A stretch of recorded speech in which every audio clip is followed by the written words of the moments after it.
This is the Philips Premium Air Fryer. I love this design. It's nice and simple, comes in different colors. Seems like white and black are the most popular ones. Up the top here we have the degrees. Goes up to 80 to 200 degrees. Kind of have a little bit of a cheat sheet here. How much time you need and the temperature.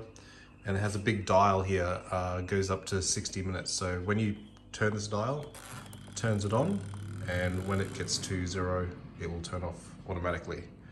Then you have this big nice handle.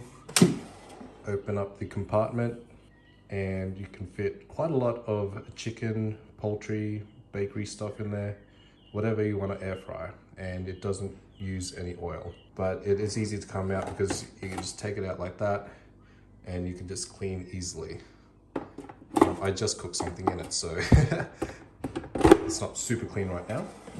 But yeah, love the design, and it connects to the wall at the back. If you're thinking about getting an air fryer, Philips air fryers are amazing, and I could not live without air fryer in my daily living because I'm pretty busy at work, and making quick and healthy meals is what this thing does.